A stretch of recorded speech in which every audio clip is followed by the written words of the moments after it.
ओम श्री गुरुभ्यो नमः। हरिः ओम।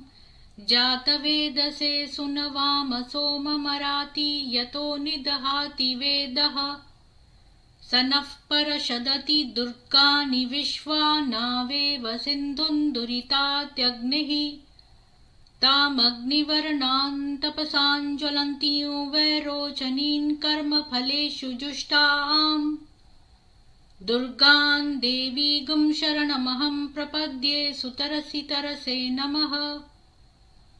अग्ने त्वं पारयानव्यो अस्मान् स्वस्तिभिरति दुर्गानि विश्वा पूश्च पृथ्वी बहुला न उर्वी भवातोकाय तन्याय शंयोः विश्वानि नो दुर्गः जातवेदसिन्धुन्ननावा दुरितातिपरशि अग्ने अत्रिवन्मनसा गृणानोऽस्माकं बोध्यविता तनूनाम् पृतनाजितगुं सहमानमुग्रमग्निगुं हुवेमा परमात् सदस्थात् स नः परषदति दुर्गानि विश्वा क्षामद्देवो अतिदुरितात्यग्निः प्रत्नोषिकमीड्यो अध्वरेषु सनाच्च होता नव्यश्च सत्सि स्वाञ्चा अग्ने तनुवं पिप्रयस्वास्मभ्यञ्च सौभगमायजस्व गोभिर्जुष्टमयुजो निषिक्तन्तवेन्द्र विष्णोरनुसञ्चरेमा न कस्य पृष्ठमभि संवसानो वैष्णवील्लोक इहामादयन्ताम् कात्यायनाय विद्महे कन्याकुमारी धीमहि तन्नो दुर्गिः प्रचोदयात्।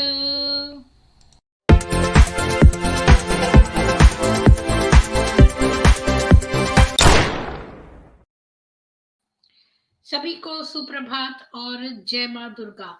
आज हम वफा सुल्तान की पुस्तक एक अल्लाह जो नफरत करता है उसका 10वां चैप्टर पढ़ेंगे। इस्लाम जो है वो एक बंद मार्केट है, एक बंद मार्केट है। तो आपके साथ शेयर करती हूँ।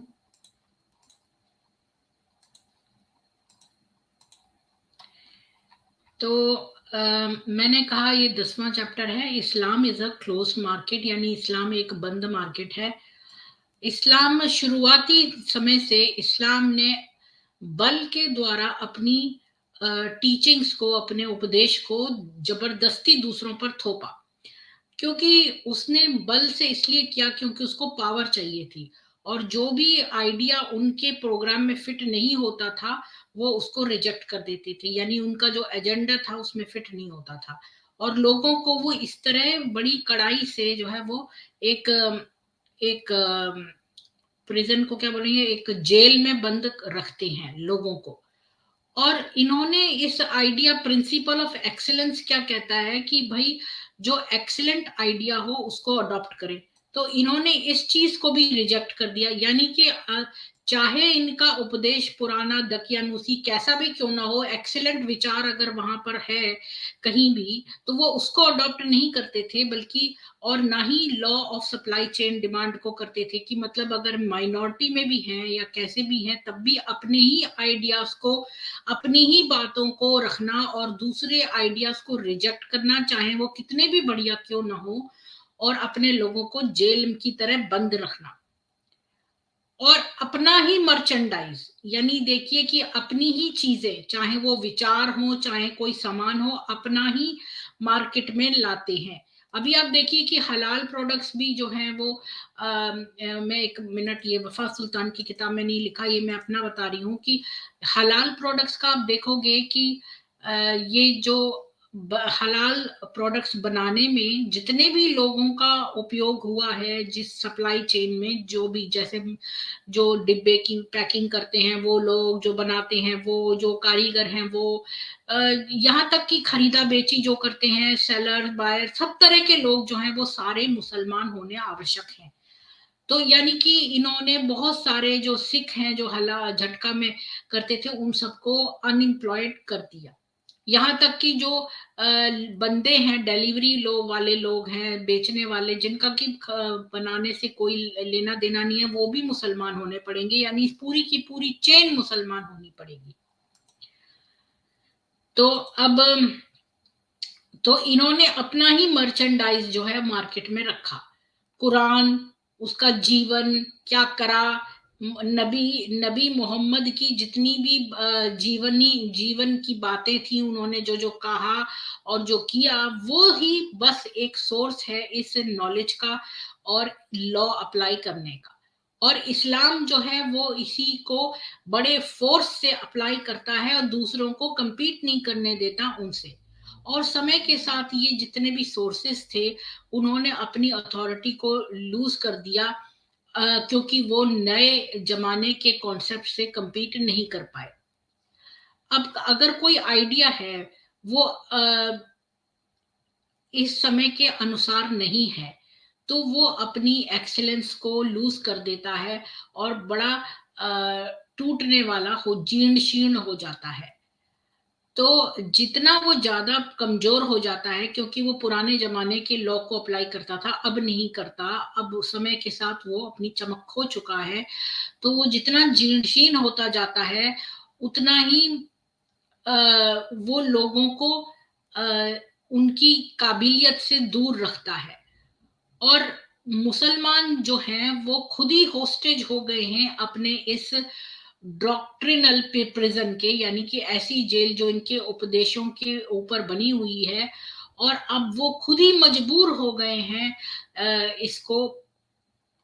इसके सामने। और ये मजबूरी जो है वो उनको और भी डिपेंडेंट बना देती है इन उपदेशों की। यानी ये एक गोलाकार चक्रव्यूह है कि ये जो है उपदेशों ने इनको मजबूर किया, और जितना ये मजबूर होते हैं उतना ही ये उन टीचिंग्स के ऊपर डिपेंडेंट हो जाते हैं। जो अरब के रेगिस्तान के निवासी थे वो इतना दहशत में थे अपने इस सूखे और नीरस वातावरण से कि उनके अंदर कोई विचार आता ही नहीं था कि इसको कैसे हम आगे इम्प्रूव करें या इसको कुछ हल्का फुल्का बढ़िया बनाएं। और तो वो जो उनके विचार उस समय के मुसलमानों के होते थे वही आज के मुसलमानों के भी हैं। और इसलिए लोग जो हैं वो अपनी प्रॉब्लम उसी आइडिया से सॉल्व नहीं कर पाते जिनसे कि प्रॉब्लम पहले शुरू हुई। 14 सेंचुरी पुरानी 14 सेंचुरीज ने कन्विंस नहीं कर दिया है मुसलमानों को उनके खोखलेपन से, उनके उपदेशों के खोखलेपन से, और वो फिर भी मना करते हैं कि हाँ ये उपदेश जो है ये रिस्पॉन्सिबल नहीं है उनको मजबूर बनाने के लिए और दकियानूसी बनाने के लिए। जबकि इनके ये उपदेश हैं, उन्होंने इनकी मुसलमानों की कोई भी इकोनॉमिक, पॉलिटिकल, सोशल या मॉरल हालातों को चेंज नहीं किया है, और आज भी वो होस्टेज हैं उसी रियलिटी के, जबकि समय और स्थान बदल चुके हैं। यानी रेगिस्तान की मानसिकता अभी भी इन लोगों में है, और 14 सेंचुरी पुरानी उपदेश जो है वो आज भी ये लोग चाहे वो बेकार हो गए हैं फिर भी उनका आज पालन कर रहे हैं। इकोनॉमिक फ्रंट में अगर देखें तो इनके जो उपदेश हैं वो कार्य करने पर महत्व नहीं देते हैं। अब यहाँ मैं कहूंगी एक बार फिर से रुक के कि हमारा जो ऋग्वेद है उसमें लिखा है कि भाई मनुष्य को कैसे कर्म करके का क्रियाशील होना पड़ेगा, क्रियाशील करके पुरुषार्थ करके उषा जब होती है, जब सूर्य की किरणें नहीं निकली होती, तो उषा के टाइम पर आप सुबह उठिए और तब से आप प्रभु स्तवन के बाद आप क्रियाशील हो जाइए, यानी पुरुषार्थ करिए और उससे उत्तम धन कमाइए। हमारे यहाँ ऋग्वेद में जगह जगह दिया है, पर इनकी किताबों में, कुरान में कहीं भी इस बात का जिक्र नहीं है कि इंसान को कर्म करना चाहिए, मेहनत करनी चाहिए। कहीं लिखा है? ये खुद मोहम्मद लूटपाट करके अपना गुजारा करते थे। ये इन्होंने कहीं पर भी इनके उपदेश में नहीं लिखा कि आप मेहनत करके कमाई करें, कहीं भी नहीं लिखा। बल्कि लिखा है कि जो अगर कोई किसान होगा वो भी अगर खेती बाड़ी करके खुश हो रहा होगा तो वो भी जहन्नुम में जाएगा जब तक कि वो अल्लाह की राह में जिहाद न करे। तो यानी कि इन्होंने कभी कभी नहीं कहा कि मेहनत करके खाओ पियो, बल्कि जो कॉन्सेप्ट है काम का इस्लाम में, वो इनके जिप्सी पना यानी कि जैसे जिप्सी इधर से उधर घूमते थे, और कबीले और रेड करते थे, दूसरों पर आक्रमण करते थे, उनकी माले गनीमत लेते थे, और उनकी जो सर्वाइवल का स्ट्रगल था वो सब इनके कॉन्सेप्ट में है इस्लाम में। और इस्लाम ने उनको बदले में क्या प्रॉमिस किया है कि नदियां मिलेंगी, फल मिलेगा, शराब मिलेगी, दूध मिलेगा। पर इन लोगों ने कभी अपने उपदेशों में ये नहीं कहा कि आप जो है कुएं खोदें, पेड़ उगाएं, और फल जो है वो उगाएं, और जो है मवेशी पालें। ये सब कहीं नहीं लिखा। यानी हमेशा लूट पाट करें और उसी तरह से सरवाइव करें, यानी कि दूसरों के मवेशी लूट ले। कभी इन्होंने अपनी पूरी किताब में ये नहीं लिखा हुआ कि भाई कि आप पुरुषार्थ करके पैसा कमाएं और फल उगाएं और मवेशी पालें। और इनकी टीचिंग्स ने इनको कन्विंस कर दिया है कि लाइफ जो है वो एफेमेरल है। अब एफेमेरल का क्या है, क्या हिंदी होती है एफेमेरल की?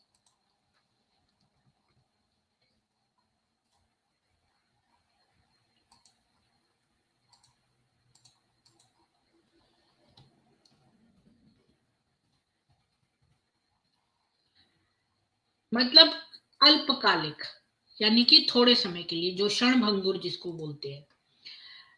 तो इन्होंने इनकी उपदेशों ने इनको कन्विंस कर दिया है कि भाई जीवन तो क्षणभंगुर है, और वो वैल्यूएबल तभी होगा जब हम ईश्वर की उपासना करेंगे, लेकिन ईश्वर की नहीं, अल्लाह की, अल्लाह को वर्शिप करेंगे। और उन्होंने कहा है कि इस जन्म में तो आपको खाली नमाजें पढ़नी है, अगले जन्म में जो है आपको मरने के बाद जो है वो जन्नत में जगह मिलेगी। और इस डिल्यूजन में ये बैठे बैठे जीवन को लीड करने के लिए वेट करते रहते हैं, और आज भी करते हैं। कुरान कहती है कि एक जन्नत है, जिन जो राइचस लोग होंगे उनको वो मिलेगी, और वहां पर नदियां होंगी अनपोल्यूटेड, जो जिनमें कि पोल्यूशन नहीं होगा, ऐसी नदियां होंगी। नदियां दूध की नदियां होंगी जो फ्रेश दूध देंगी, और नदियां होंगी शराबों की, और नदियां होंगी शहद की। और फिर वहां पर हर कोई जो है वो हर फल खा पाएगा, और उसको क्षमा मिलेगी अल्लाह से। हाँ, और अ, जैसे कि बहुत सारे लोग जो होंगे जो जहन्नुम में हमेशा के लिए रहेंगे और गंदा पानी पिएंगे, और उनके जो वो है जो टट्टी वाली जगह जगह वो सब फट जाएंगी। कुरान 47:15 कहती है। एक और आयत कहती है 632 कहती है कि जो जीवन इस दुनिया का जीवन है वो तो खाली एक स्पोर्ट है और एक समय बिताने का समय है, लेकिन बेटर जो है वो जीवन वो है जो कि अल्लाह से डरे। तो इसका मतलब कि इस जीवन में मुसलमानों के लिए कोई वैल्यू नहीं है। यहाँ तो वो थोड़े समय के लिए आए हैं और उनकी कोई रिस्पॉन्सिबिलिटी नहीं है सिवाय कि अल्लाह को की नमाजें पढ़ने की। और जब वो मर जाएंगे तब वो जन्नत जो है वो उसको एंजॉय करेंगे। अब वफाल जी लिखती हैं, जो सबसे बड़ी रिस्पॉन्सिबिलिटी है लोगों की वो है कि अल्लाह के नाम पर जिहाद करना। इसीलिए कुरान की आयत में सही सही दिया है, कुरान 474 में, कि जो लोग अपनी लाइफ एक्सचेंज करना चाहते हैं इस जीवन से, जो अच्छा जीवन बाद का है, उनको लड़ना है अल्लाह के नाम पे। चाहे वो मर जाएं चाहे वो जीत लें, लेकिन उनको बहुत अच्छा रिवॉर्ड मिलेगा अपने अगले जन्म में। तो मुसलमान जो है वो लड़ने के अलावा कोई और रिस्पॉन्सिबिलिटी नहीं समझते हैं। यानी कि कोई और नौकरियां करना, मेहनत से कमाई करना, ये सब नहीं वो समझते हैं। लड़ाई करना ही उनकी सबसे बड़ी रिस्पॉन्सिबिलिटी है। और वो समझते हैं कि जिहाद ही एक तरीका है कि इस जन्नत में घुसने का। और जब लोग अपनी कोई एक्शंस की रिस्पॉन्सिबिलिटी का उठाते नहीं है, रिस्पॉन्सिबिलिटी अपने कोई भी एक्शन जो करते हैं, या फिर जब वो गलत होते हैं तो उसको एडमिट नहीं करते हैं, तो उनके अंदर कोई सेंस ऑफ गिल्ट भी नहीं होता। अभी यहाँ पर मैं एक सेकंड के लिए और स्टॉप करके बताऊंगी कि यहाँ वेस्ट में ये बहुत बड़ी चीज है। यहाँ बचपन में बच्चों को ये चीज बहुत सिखाई जाती है कि अगर आप कोई भी कार्य करते हैं तो उसका कॉन्सिक्वेंस आपको बेयर करना है। जैसा आप काम करेंगे उसका फल आपको भुगतना पड़ेगा। तो यहाँ पर लोग जैसे पनिश करते हैं, जैसे कोई बच्चा शरारत करे तो उसको कह देते हैं कि भाई अब तुम ग्राउंड हो गए 3 दिन के लिए, तुम्हारे को कोई टीवी नहीं मिलेगा। तो हर एक्शन का यहाँ पर कॉन्सिक्वेंस, रिस्पॉन्सिबिलिटी ओन करना। अब जैसे कोई किसी की कार में ठोकर मार के चला के भाग नहीं जाता, वो वहां पर लिख के जाता है ये मेरा नंबर है, आप मेरे को कांटेक्ट कर सकते हो। ऐसा नहीं करते कि दूसरों को चीट करके भाग जाए, अपनी रिस्पॉन्सिबिलिटी ओन करते हैं। जबकि मेरा एक भाई है जिसका जिसका कि यहाँ पर किसी नर पिशाच कम्युनिटी वाले बंदे ने उसको बड़ी जोर से ठोक दिया, और उसका बेटा छोटा पीछे बैठा हुआ था। तो सोचो कि उसकी पूरी कार का डिक्की के पीछे का उड़ गया, इतनी बुरी तरह एक्सीडेंट किया। और इसके बाद वो ओन नहीं कर रहा था कि अपनी रिस्पॉन्सिबिलिटी की मैंने ये किया। तो इस तरह से ये लोग जो है रिस्पॉन्सिबिलिटी नहीं ओन करते। जबकि यहाँ जो गोरे लोग रहते हैं वो कोई भी काम करते हैं तो उसके लिए रिस्पॉन्सिबिलिटी अज्यूम करते हैं। इन लोगों में क्या है, मुसलमानों में ये सोचते हैं हम सबसे सुपीरियर हैं क्योंकि हम 5 वक्त की नमाज पढ़ते हैं, बस यही हमारी रिस्पॉन्सिबिलिटी है। इसी तरह वो जो एक खालिद सूफी आया था मेरे चैनल पे, वो उसको कोई मतलब नहीं है, वो ऐसी स्वार्थपने की बातें कर रहा था कि मैं अपनी 5 टाइम की नमाज पढ़ता हूँ, मुझे इसी से मतलब है। अभी मेरे पड़ोसी को कोई मार जाए या कोई है, उससे उसको कोई मतलब नहीं है। यानी कि आपकी लाइफ में ये कुरान के उपदेशों में कहीं भी नहीं लिखा कि आपकी क्या, आप अपने आप को रिस्पॉन्सिबिलिटी माने। तो जब रिस्पॉन्सिबिलिटी कोई व्यक्ति नहीं मानता तो उसके अंदर सेंस ऑफ गिल्ट नहीं आता है। जबकि जो गोरे लोग हैं यहाँ पर, मैं कहूंगी वो तो इंडियन से भी ज्यादा आगे हैं। हल्का सा भी कोई किसी की कार को टक्कर भी मार दे तो वहां पर एक नोट छोड़ के जाता है कि मेरे से ऐसा हुआ है, अपनी रिस्पॉन्सिबिलिटी ओन करता है। ये चीज लैकिंग है।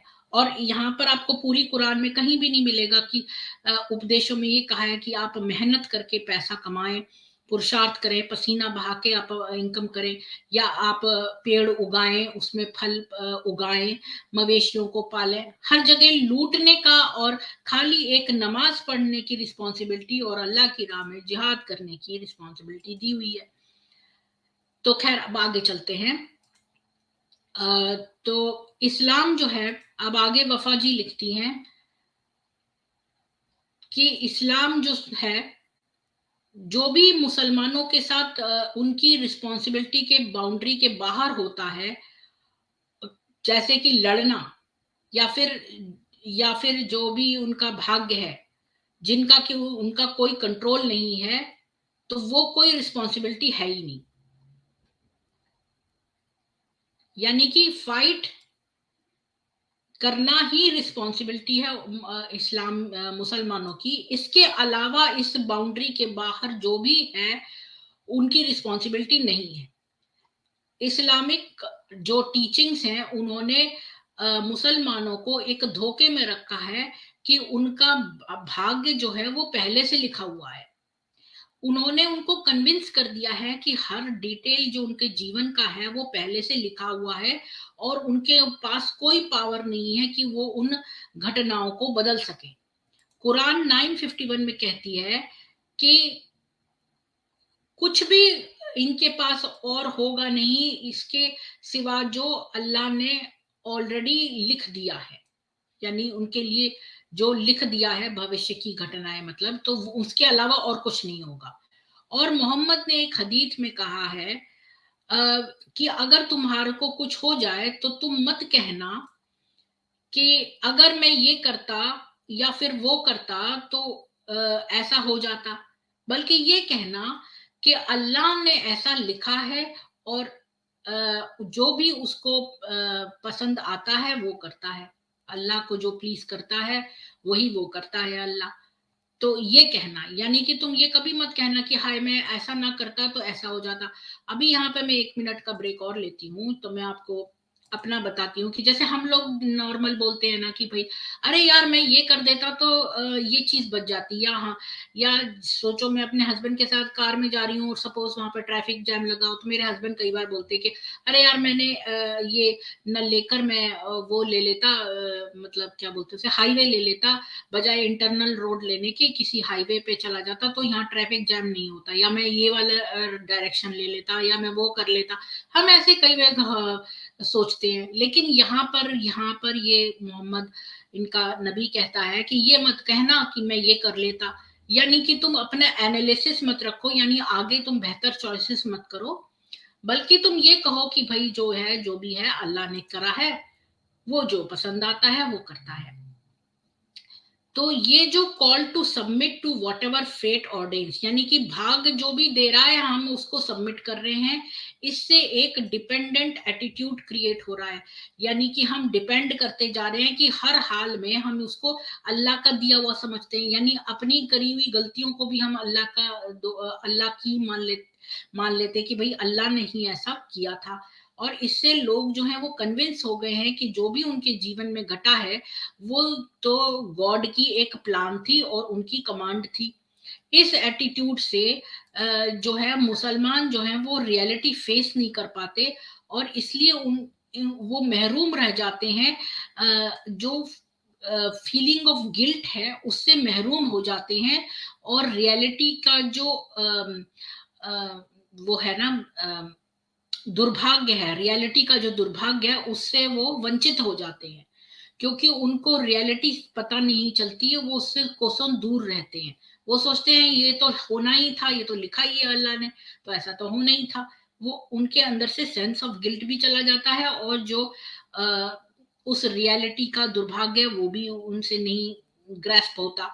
और उन्होंने, मुसलमानों ने कभी भी नहीं सीखा कि सोल सर्चिंग करें, या फिर ये एक्नॉलेज करें कि क्या गलत हो गया, यानी कि हम जैसे अपने जीवन में एनालिसिस करते हैं कि भाई हमने ये कार्य करे तो ये गलत हो गए और हमें ऐसा न करके ऐसा करना चाहिए था, वो इस फीलिंग से वंचित रह जाते हैं, क्योंकि वो हर चीज को सोचते हैं कि ये तो अल्लाह ने ही लिखा था।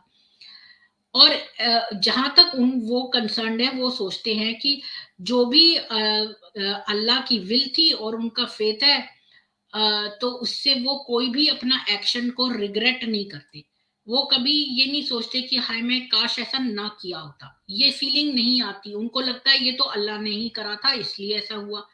तो वो कभी कोई चीज रिग्रेट नहीं कर पाते, और वो कोई भी चीज के लिए अपने आप को रिस्पॉन्सिबल नहीं मान पाते जिनकी वजह से वो कॉन्सिक्वेंसेस हुए हैं। अब यहाँ पर वफा एक एग्जाम्पल देती हैं, हसन नसरल्ला, जो एक लेबनान का शिया मुसलमान था और क्लर्क था, जिसने कि उस देश के लॉ को तोड़ा था, और अपने जो जो गवर्नमेंट की विशेष थी उसके खिलाफ उसने कार्य किया था, और उसने अपने अनुयायियों को एक पॉलिटिकल पार्टी बनाई। तो ये सब बहुत कुछ रीजनेबल लगेगा बहुत लोगों को, क्योंकि ऐसा होता ही है, यहाँ पर बहुत सारी पॉलिटिकल पार्टीज होती हैं।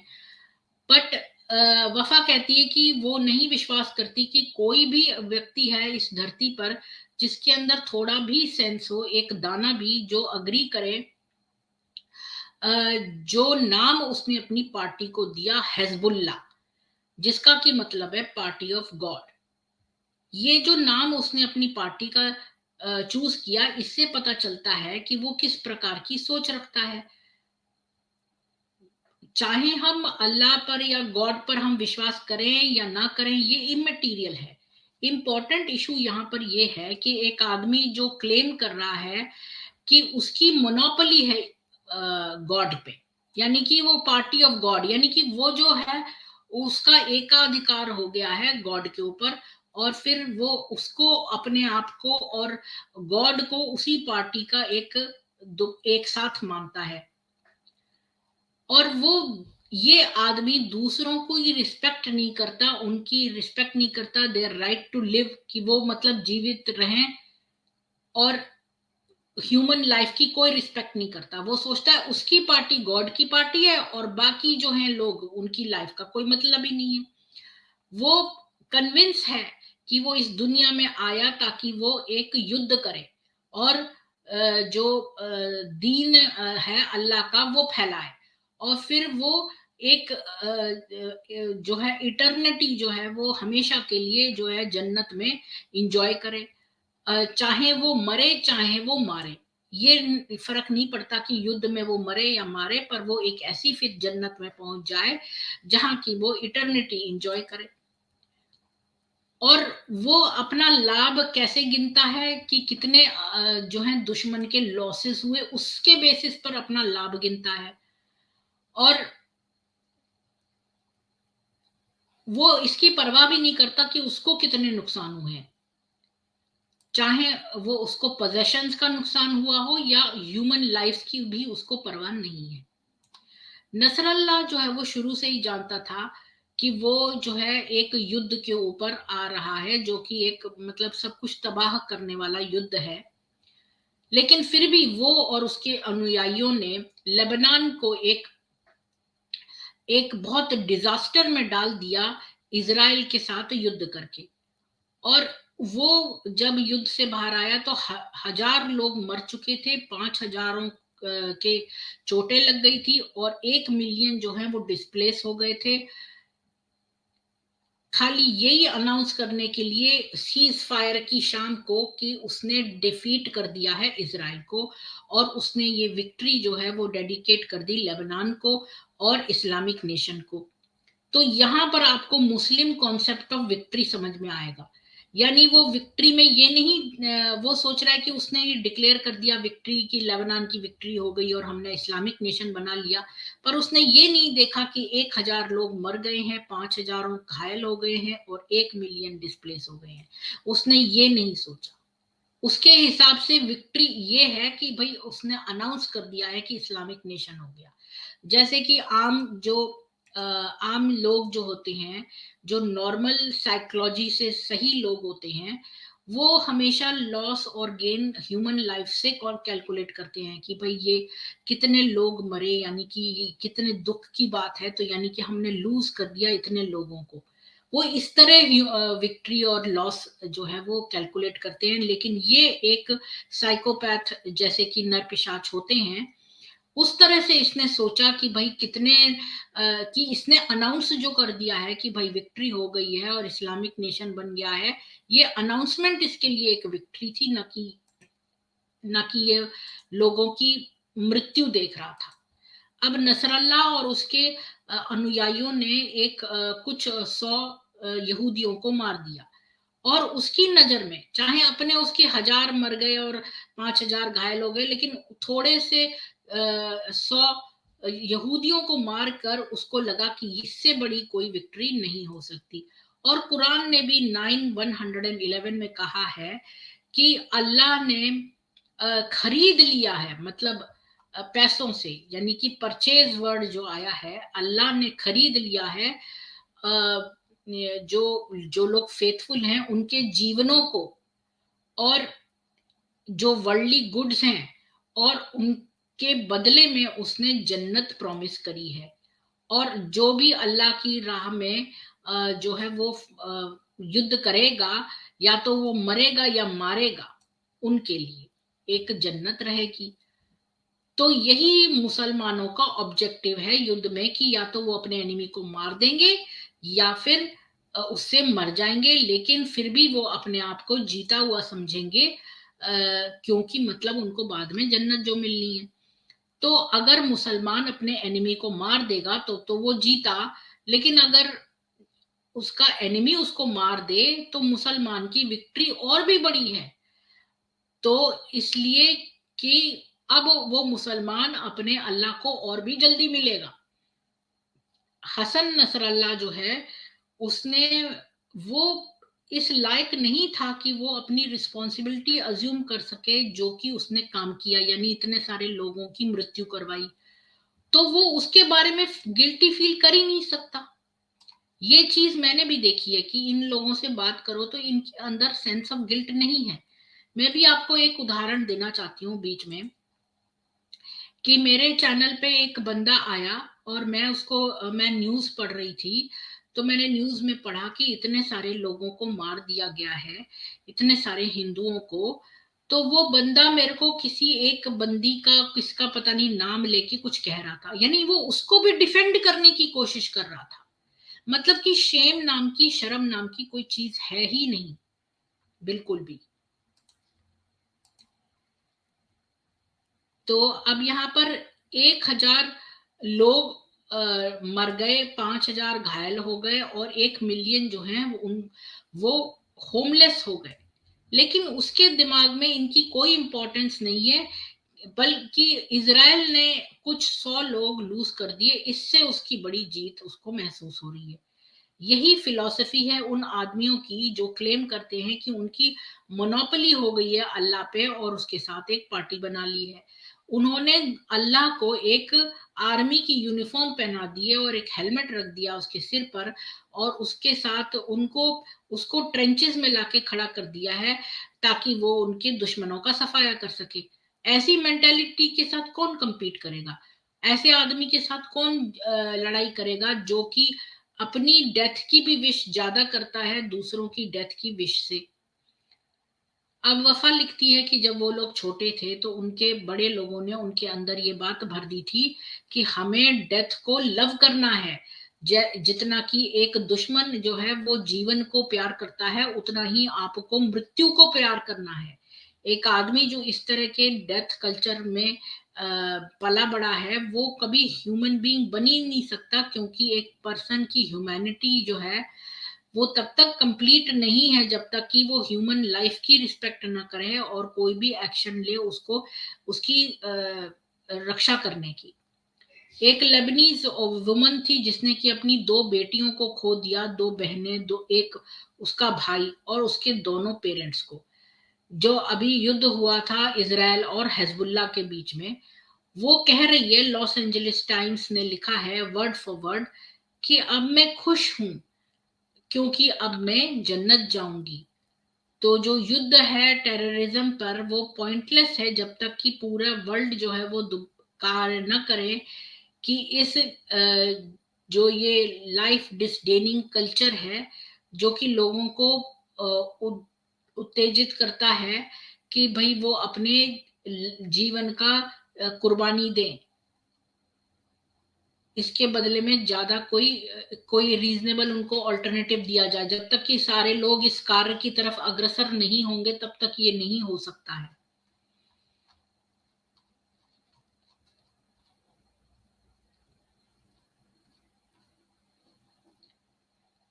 अब ये लिखती है कि कॉन्सेप्ट ऑफ रिस्पॉन्सिबिलिटी जो है उसका कोई स्थान नहीं है इस्लाम के कल्चर में। 14 सेंचुरी बाद मुस्लिम नेशन जो है वो बॉटम पे है, जितने भी देश हैं उनके।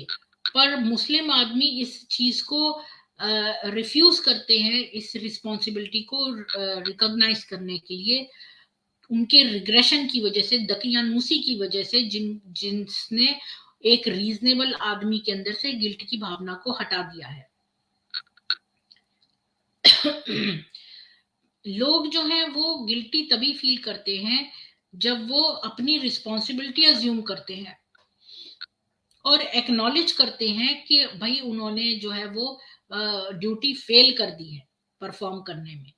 यानी कि वो ये कह रही है कि जो लोग जो हैं वो अपने आप को रिस्पॉन्सिबल समझते हैं। मान लो कोई व्यक्ति है, वो अपने आप को रिस्पॉन्सिबल समझता है कि देखो मैंने अपने घर के बच्चों को मैं अपने बच्चों को अच्छा भोजन दूं, अच्छा उनको सोने की उचित व्यवस्था हो, उनको प्यार मिले, उनको ये सब मिले, वो अपनी रिस्पॉन्सिबिलिटी समझेगा।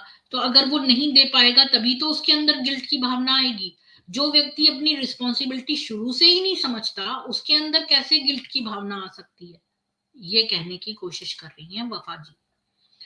तो मुस्लिम आदमी जो है वो प्रोडक्ट है एक ऐसे कल्चर का जिसको रिस्पॉन्सिबिलिटी लेना नहीं आता, और वो उसकी फेलियर्स पर उसको अकाउंटेबल नहीं करती, क्योंकि मुसलमान आदमी हमेशा ये सोचता है कि भाई जो भी दे रहा है वो अल्लाह दे रहा है, तो वो अपना फेलियर नहीं मानता।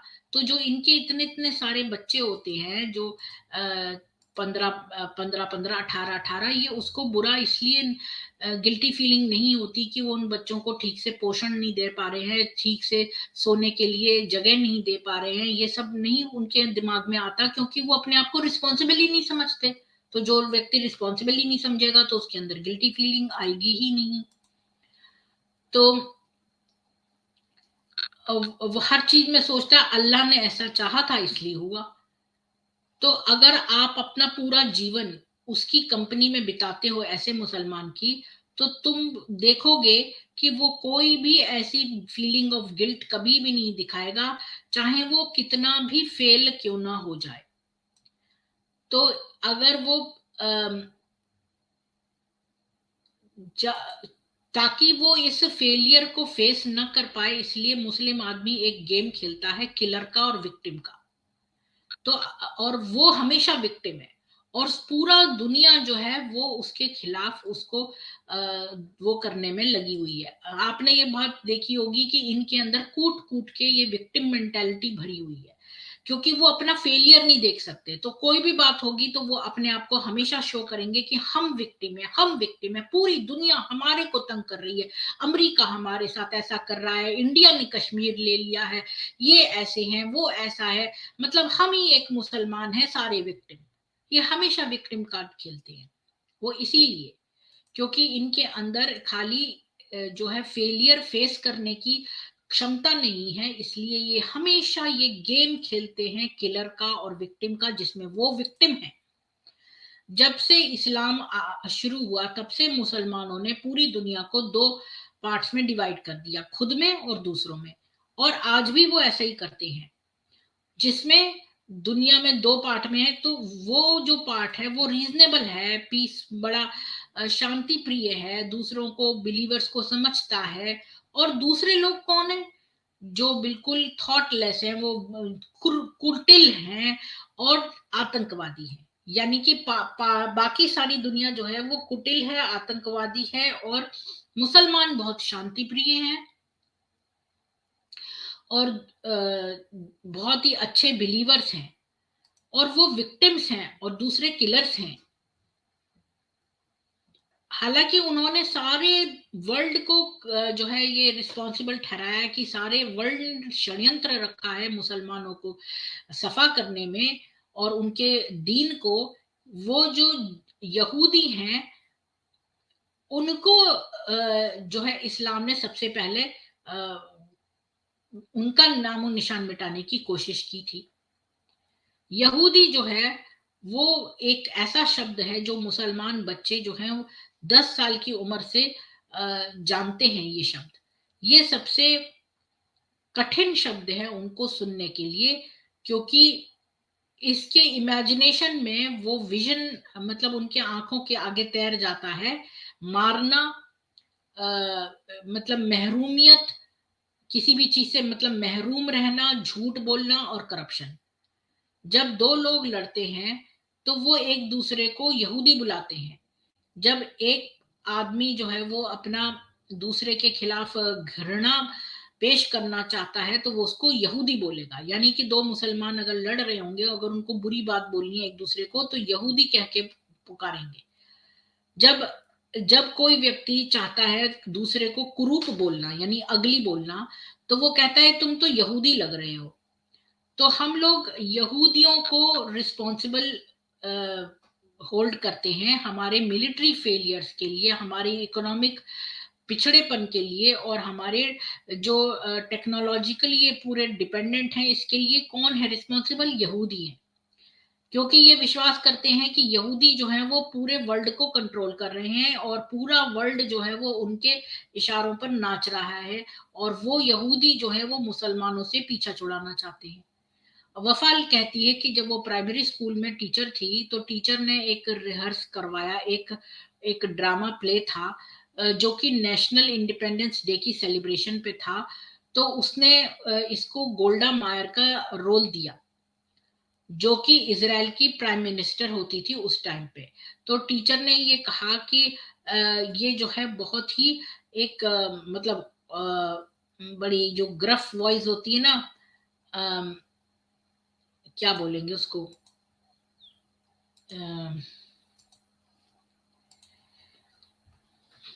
ग्रफ वॉइस को क्या बोलेंगे, मतलब जैसे भारी रूखी आवाज जो,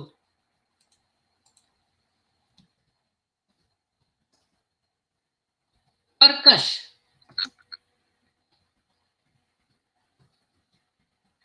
कर्कश और भद्दी आवाज में मतलब ये बोले, कर्कश और भद्दी आवाज निकाले उस इजराइल की, यानी कि जो यहूदियों का जो प्राइम मिनिस्टर का रोल ये प्ले करे। तो इसको बोली इसकी टीचर कि तुम जो है बड़ी भद्दी और कर्कश आवाज में बोलो, और इसका मेकअप भी ऐसा करा जिससे कि ये गंदी लगे, और ताकि इसके प्रति घृणा की भावना आए। तो इसको ऐसा लगा कि इसको जो है बिजली जो है इसके ऊपर गिर गई है। इसके बच्चे वाले दिमाग ने ये नहीं सोचा कि क्या हो रहा है। उसको ये बहुत इंसल्टिंग लगा। ये सोचिए कि एक छोटी सी बच्ची के पास कोई लोग उसको भद्दा सा मेकअप कर दें और उसको बोले तू भद्दी आवाज में बोले। वो तो पॉलिटिक्स नहीं समझता ना बच्चा, बच्चे तो सब सुंदर दिखना चाहते हैं। तो उसको ऐसा रोल दिया, इसको जो है इजराइल का प्राइम मिनिस्टर बना के बोला गया तू कर्कश और भद्दी आवाज में बोल, और उसका मुंह भी भद्दा सा मेकअप कर दिया।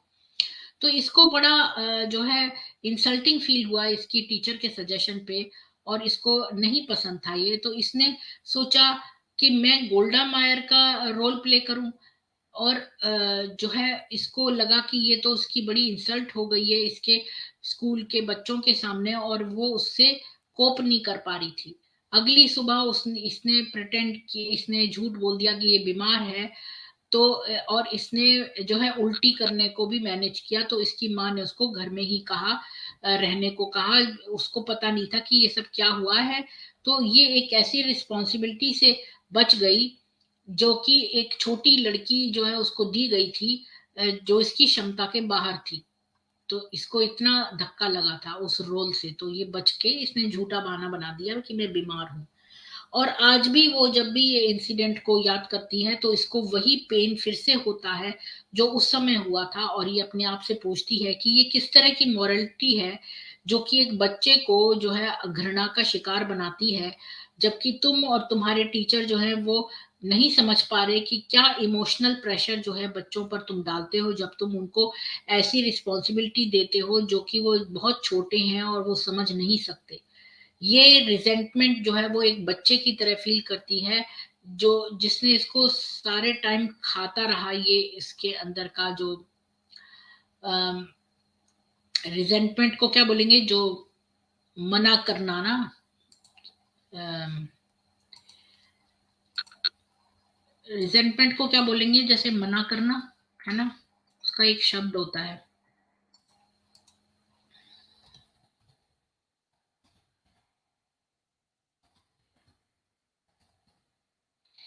मतलब क्रोधित होना एक तरह से। तो अम, ये जो क्रोध इसको एक बच्चे की तरह आया था वो आज भी इसको खाता है, जबकि ये शुरुआती दिनों में यूनाइटेड स्टेट्स में थी। अब ये कहती है कि इसके पहले हफ्ते में जब इसकी अमेरिका में थी अपने हस्बैंड के साथ, तो ये एक ट्रिप पर गई हॉलीवुड, जो कि एक अर्थली लोकेशन नहीं लगता था, बल्कि ऐसा लगता था ये कोई और प्लेनेट है, और हम इसकी कल्पना भी नहीं कर सकते इसको विजिट करने की। और हम अपनी ट्रिप पर एक जूते की दुकान पर गए और मैं वहां जूते ट्राई करने लगी। तो इसका हस्बैंड कहता है कि जो शॉप का असिस्टेंट था उसके मिडिल ईस्ट वाले फीचर्स थे। तो मैंने उससे पूछा कि वो कहाँ से है, मतलब इसके हस्बैंड ने पूछा उससे कि वो कहाँ से है। तो उसने कहा मैं इजरायली ज्यू हूँ, यानी मैं इजराइल का यहूदी हूँ।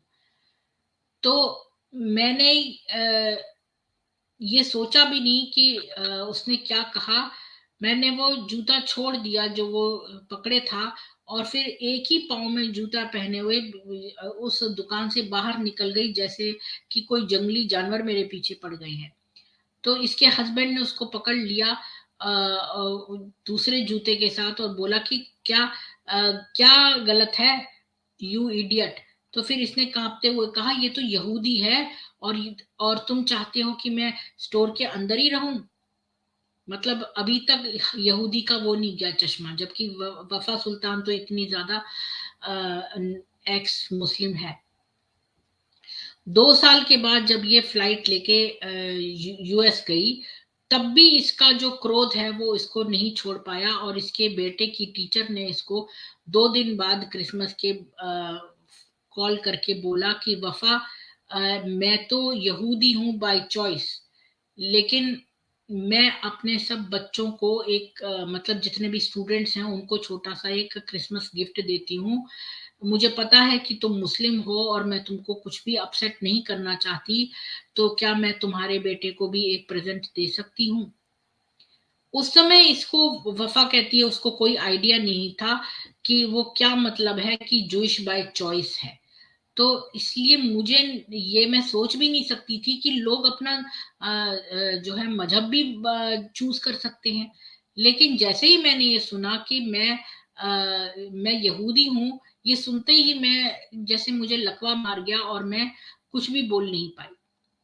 तो मैं अपने आप से कहती रही कि मेरी बेटे की टीचर एक जूइश है, क्या बुरा दुर्भाग्य है। फिर ये सोचने लगी, ऑब्जर्व करने लगी क्लोजली कि कि वो क्या ऐसा छोटा सा काम करती है जो कि मुझे नापसंद है, ताकि मैं उसको स्कूल बोर्ड में उसकी शिकायत कर दूं और उसको डिस्क्रिमिनेशन के बेसिस पर अक्यूज करूं। लेकिन मिस पार्क्स जो थी, जो मेरे बेटे की टीचर थी, वो सेकेंड ईयर में यूनाइटेड स्टेट्स में, वो कुछ भी ऐसा नहीं दिखा पाई जो कि बुरा हो, इसके विपरीत, जो कि एक एंजल करता हो, जो हेवन से मेरे मेरे जो बहरा बेटा है उसको एक स्पेशल नीड्स टीचर की जरूरत है, उस एंजल की तरह से वो थी, इतनी अच्छी। अभी ये कहती है, मेरे बहुत सारे इस तरह के सिमिलर एक्सपीरियंसेस हुए हैं, लेकिन मैंने किसी को भी अलाउ नहीं किया कि वो मेरे एटीट्यूड को बदले, जो मैंने 32 ईयर्स में अपने बर्थ ओरिजिन प्लेस पर जो एक्वायर किए, जिसने कि मुझे ये बिलीव करने पर मजबूर किया कि यहूदी जो हैं वो एक क्रिमिनल हैं, और वो खाली मारते हैं और दूसरों के पैसे चुराते हैं।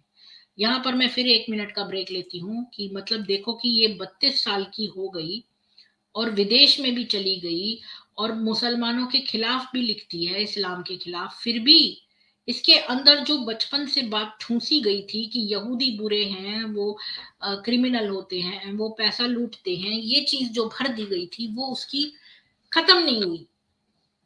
इसका मतलब ही ये है कि आप सोचो कि ये जितने भी लोग हैं जो आजकल बन गए हैं, थोड़े थोड़ी चीजें पढ़कर सनातन की, और अपने आप को पंडित कहने लगे हैं, और बड़े सनातन में अपने आप को दिखाते हैं, जिन्होंने अपने जीवन के 30-40 वर्ष जो हैं वो जो है इस्लाम में बिताए हैं, तो वो कैसे सच्चे सनातनी हो सकते हैं। कभी भी नहीं हो सकते, क्योंकि बचपन से जो चीज घोंट के पिला दी गई हो तो उसका बड़ा मुश्किल है निकलना। जो व्यक्ति 40 साल का है तो उसको कम से कम 20 वर्ष लगेंगे थोड़ा सा अपना एटीट्यूड चेंज करने में। तो अब ये लिखती है कि एक दिन इसके हस्बैंड जो है वो जब वापस आया ऑफिस से, तो उसने जो है कहा कि उसका बड़ा बैड लक है। उसने अपनी कार एक क्लाइंट को बेच दी, जिसने उसको एक चेक दिया $500 का। लेकिन जब उसने एक्सेप्ट कर लिया चेक, तो उसने ये पाया कि जो क्लाइंट था वो तो यहूदी था। और अब उसने मुझे बताया कि वो क्या समझती है इस चेक के बारे में, कि क्या ये बाउंस कर जाएगा। यानी ये लोग इतना शक कर रहे थे यहूदियों पर यही अंत नहीं है स्टोरी का, क्योंकि अगले दिन उसने डिस्कवर किया, जब इसने उसके हस्बैंड की शर्ट धोई, तो उसने चेक भी था उसके अंदर बाय मिस्टेक। और तो इसने वो शर्ट धो दी गलती से, और उसके अंदर थोड़े से पेपर थे और कुछ भी नहीं था। पैसों का वो सब मिट गया, मतलब थोड़े से कागज का हिस्सा रह गया। तो इसके हस्बैंड ने उस परचेजर को बुलाया और उसको बताया कि क्या हुआ, कि मतलब इसने शर्ट जो है वो चेक जेब में था शर्ट के, इसने शर्ट धो दी तो वो चेक भी धुल गया था। तो इसके हस्बैंड ने जो है परचेजर को अगले दिन कॉल करके सब बता दिया। तो आधे घंटे से कम में वो आदमी जो यहूदी था जिस पर ये इसका हस्बैंड शक कर रहा था, वो इसके ऑफिस में आया और उसको एक और चेक $500 कैश में दे दिए और उससे जोक करके कहा कि अरे आदमी, अपनी बीवी पर ट्रस्ट मत करो, मैं अगली बार तुमको पैसे वापस नहीं करूंगा। ये जोक मारा उसने, लेकिन बेचारा कैश में दे गया। तो यहाँ कहा, तो ये लोग उस पर शक कर रहे थे कि ये यहूदी है तो ये तो हमारे पैसे चुरा लेगा, ये वो बेचारा तो चेक खराब हो गया तब भी वो कैश दे गया। तो हम सब ने अपने माँ के दूध में ही, ये वफा कहती है कि हम सब मतलब मुसलमानों ने अपने माँ के दूध में ही ये घृणा जो यहूदियों के प्रति है या और किसी के लिए जो उसके कॉज को सपोर्ट करते हैं, ये पी ली है। और हमने इसको जस्टिफाई किया है एक कॉन्स्पिरेसी थ्योरी से।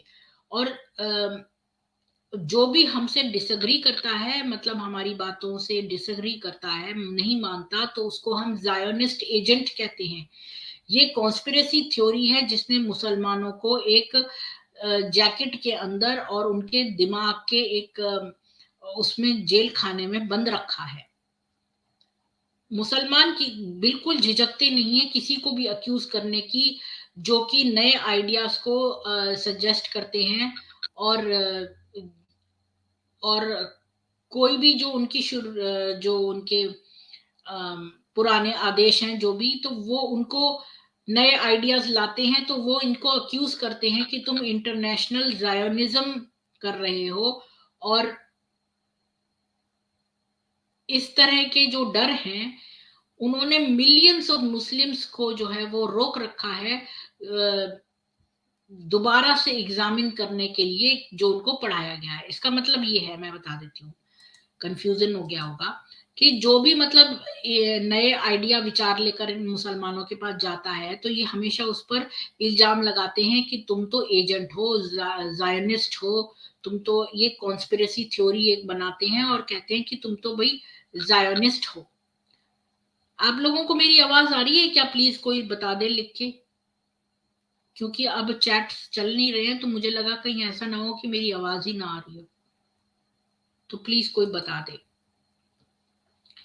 तो ये लोग उस पर इल्जाम लगाते हैं कि तुम तो एजेंट हो, जायोनिस्ट हो। तो इस इल्जाम की डर की वजह से बहुत सारे मुसलमान जो हैं वो कभी भी अपने जो हैं इनके जो कुरान की टीचिंग या हदीत की हैं वो उनको कभी भी ऑब्जेक्शन नहीं करते हैं, री एग्जामिन नहीं करते, डर के मारे कि दूसरे मुसलमान उनको वो न करें, उनको, thank you virally Rajput ji, तो उनके उनको अक्यूज न करने लग जाए।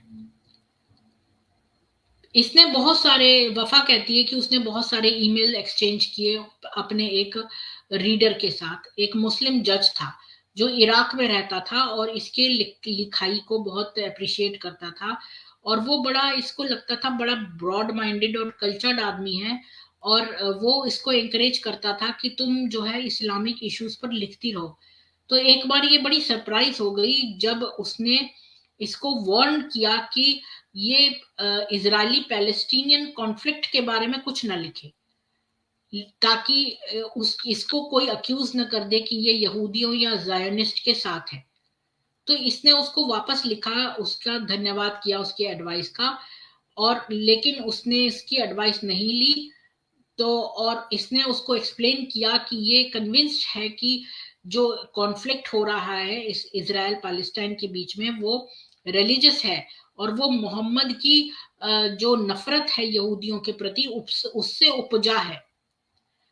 और ये कहती है कि एक मैसेज में जो इसने उस जज को लिखा, इसने उसको रिमाइंड किया ये कुरानिक वर्स जो कहती है 564 आयत जो कहती है यहूदी कहते हैं कि अल्लाह का हाथ तो चेन में बंधा है और उनके अपने हाथ भी चेन में बंधे हों और उनको लानत पड़े जो वो कहते हैं।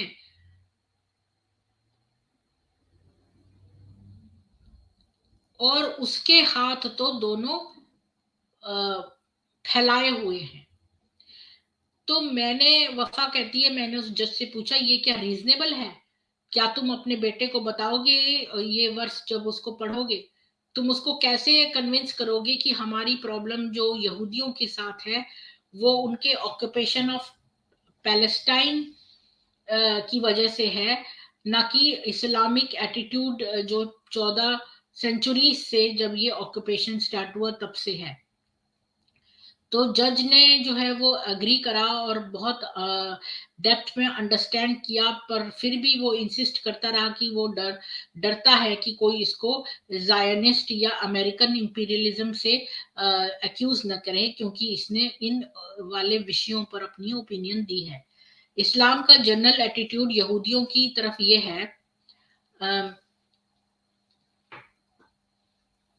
एक मिनट में ना ये पर्दा लगा लो, मेरी आंखों में ना वो आ रहा है, रोशनी बहुत आ रही है।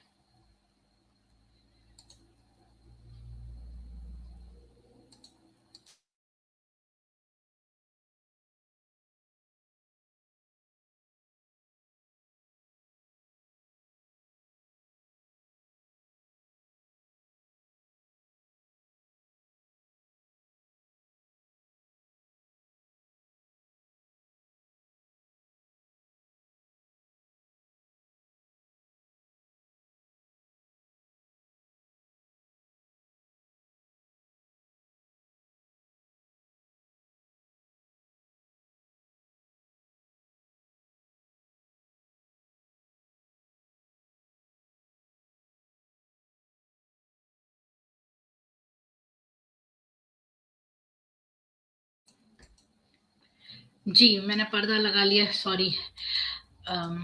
तो मैं कहाँ थी?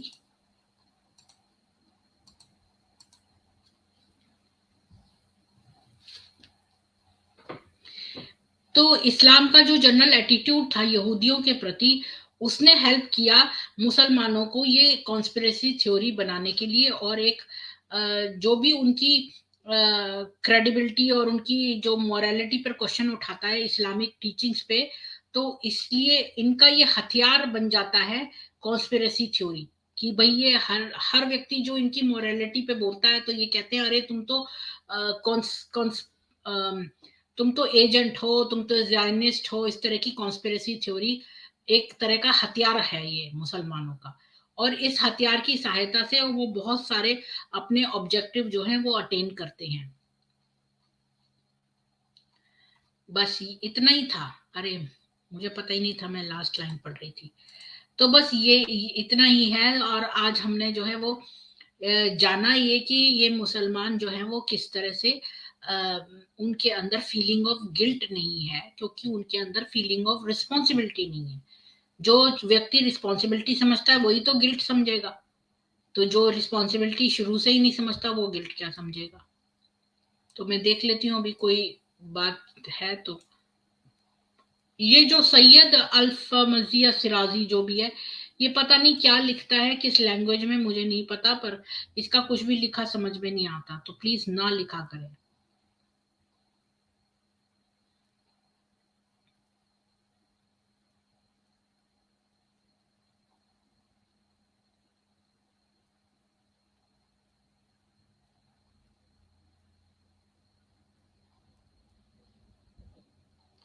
ये भागलपुर वाला ऐसी अजीब सी बातें कर रहा है, विल यू अनब्लॉक मी? अगर ये ब्लॉक होता तो ये यहाँ कमेंट ही कैसे कर पाता?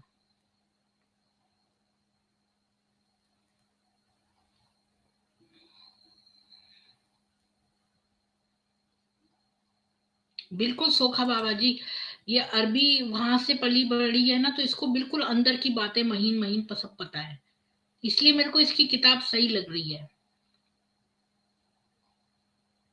जी। तो आप सब लोग जो है, मैं आप सबसे रिक्वेस्ट करती हूँ कि प्लीज जो है वीडियो को लाइक कर दीजिए, शेयर कर दीजिए। लाइक करने से जो है वो वीडियो यूट्यूब आगे बढ़ाता है, अदरवाइज वो नहीं बढ़ाएगा, क्योंकि यूट्यूब तब बढ़ाता है या तो यूट्यूब को फायदा हो रहा हो पैसों का। यूट्यूब को फायदा पैसों का तब होता है जब मॉनेटरी आप मोनेटाइज करें और अपने फाइनेंशियल डिटेल देंगे तभी तो मोनेटाइज होगा। मैंने तो अपना कोई फाइनेंशियल डिटेल दे नहीं रखा है, तो यूट्यूब जो है वो उसको पैसे नहीं मिलते मेरे से। तो जब वो पैसे नहीं मिलते तो वो मेरे वीडियोस को नहीं फॉरवर्ड करेगा। इसलिए बहुत जरूरी है कि आप मेरे वीडियोस को लाइक कर दीजिए, ताकि ताकि लाइक के बेसिस पर जो है यूट्यूब उसको फॉरवर्ड करे और रिकमेंडेशन में आए लोगों के।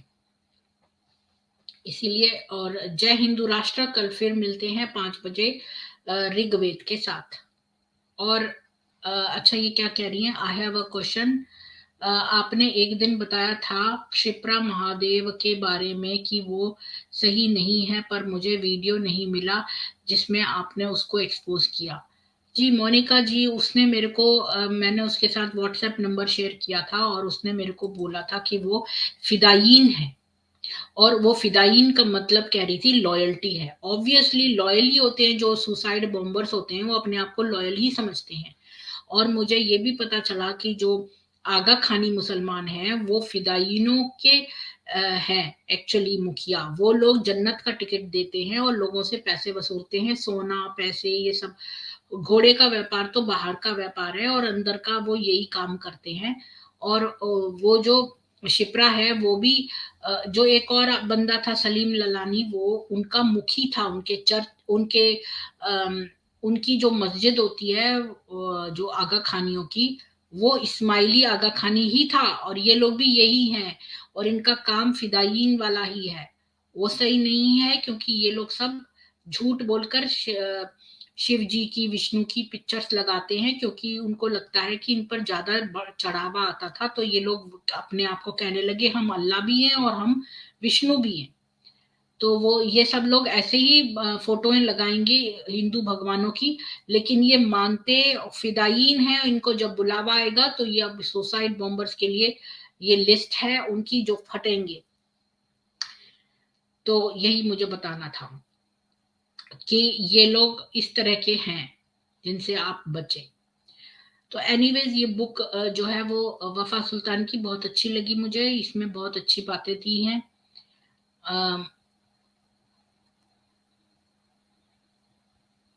नहीं, वो मुंह से अच्छी बनेगी, पर जब जब युद्ध का समय आएगा ना मोनिका जी, जब जब अगर कोई सिविल वॉर, कोई भी युद्ध छिड़ा, तो ये लोग जो हैं जो बहुत अच्छे मुसलमान है ना, जो अपने आप को बहुत लिबरल कहते हैं, वो आपके बच्चों का कत्ल जब करने का समय आएगा, छोटे छोटे बच्चों का, तो वो 1 मिनट को भी झिझकेंगे नहीं, क्योंकि वो सोचेंगे ये कोलैटरल डैमेज है।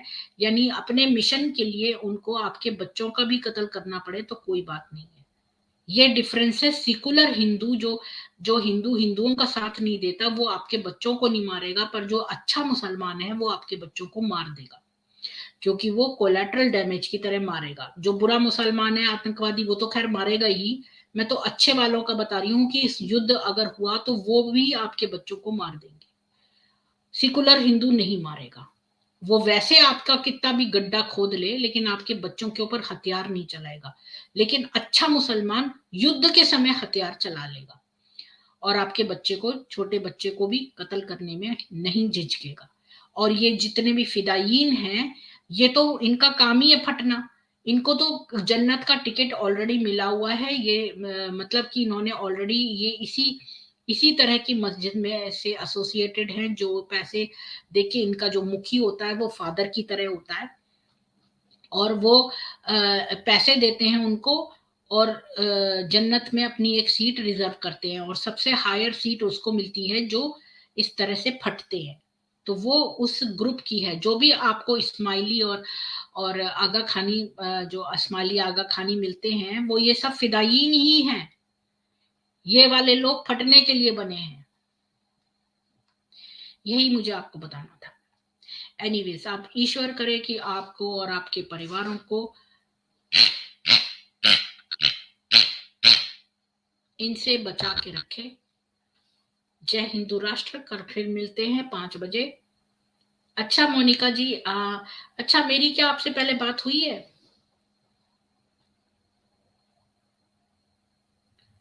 तो मैं आपको एक लिंक दे देती हूँ, हम बैक में बात कर सकते हैं।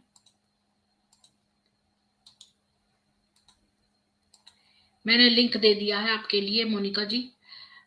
जय हिंदू राष्ट्र। कल फिर मिलते हैं 5 बजे ऋग्वेद के साथ।